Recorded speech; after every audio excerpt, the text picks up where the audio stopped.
Negeri ini butuh pemuda pencari solusi, bukan pemuda pencaci maki.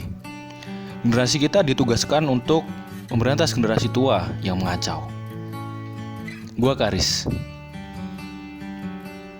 dan gua seorang auditor. Ini tim gua, Rizal. Daripada di ruang kerja, ide-idenya lebih banyak muncul ketika dia di kamar mandi. Dan satu lagi, dia adalah seorang workaholic. Kalau udah bekerja, dia sampai lupa mandi. Namanya Fadlan. Ini kami lagi ngaudit salah satu perusahaan di Indonesia yang saat ini sedang naik daun.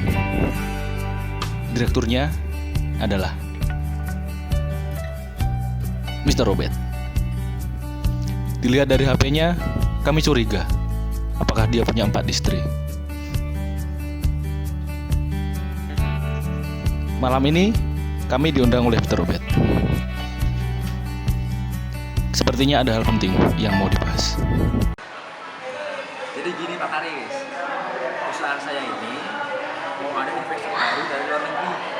Nah, di sini saya mau minta tolong sama Mas Karis lah, biar laporan keuangan perusahaan saya ya dibuat WTP gitulah. Gimana Mas Karis? Terima kasih Mr. Robert atas kepercayaannya. Kami akan berusaha semaksimal mungkin bekerja sesuai dengan kode etik profesi kami. Jika nanti laporan keuangan menunjukkan wajar, maka akan kami bilang wajar. Akan tetapi kalau nanti laporan keuangan ada catatan yang harus kami lampirkan, maka tetap akan kami lampirkan. Mas Karis, memangnya profesi Mas Karis ini ada kode etiknya ya? Kode etik kayak gimana ya itu ya? Betul sekali Mr. Robert. Kami sebagai seorang akuntan memang memiliki kode etik.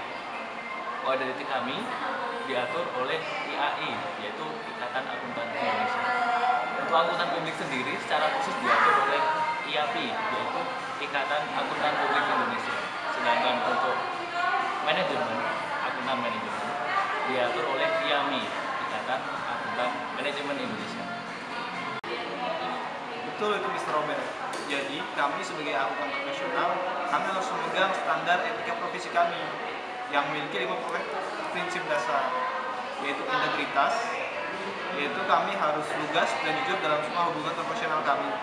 Kemudian kami harus objektivitas dalam melaksanakan pekerjaan kami. Tidak boleh kami membiarkan adanya benturan kepentingan dalam pekerjaan kami. Selain itu, kami juga harus menjaga kompetensi dan kehati-hatian profesional kami, yaitu dalam menjaga pengetahuan dan keahlian kami.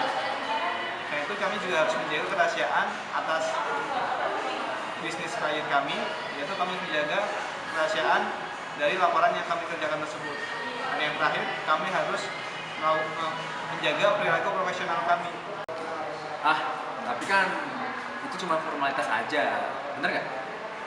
Yang ngawasin kan nggak ada lembaga khusus yang ngawasin. Begini Pak Robert, di kami pun ada badan yang mengawasin, baik dari internal maupun eksternal. Untuk dari internal IAI, itu ada 2 badan yang mengawasi, Badan Pengawas Profesi dan Dewan Pertimbangan Akuntan Publik. Nah, sementara di eksternal, itu ada dari pemerintah, dari regulator, mereka mengawasin melalui Kementerian Keuangan, itu ada yang namanya Pusat Pembina Profesi Keuangan. Terus gimana itu cara ngawasinya Pak? Kan kita nggak tahu yang ngawasin pakai cara gimana atau media apa. Cara pengawasannya untuk pemerintah biasanya dari Pusat Pembina Profesi Keuangan atau OJK akan melakukan review rutin ke KAP atau langsung ke akuntan publik yang terregister. Nah, di KAP sendiri atau di IAI itu seorang akuntan publik diawasi secara langsung oleh supervisor di atasnya. Nah, selain itu Pak, klien seperti Bapak juga bisa mengadukan kami ketika Bapak merasa kami ini melanggar kode etik yang telah disepakati atau yang telah ditetapkan. Jadi begitu ya, tentang kode etik auditor. Jadi ya saya sebagai orang tua di sini ngerasa bangga sih punya auditor di Indonesia seperti Pak Aris, Mas Fadlan, Mas Rizal. Ya semoga semua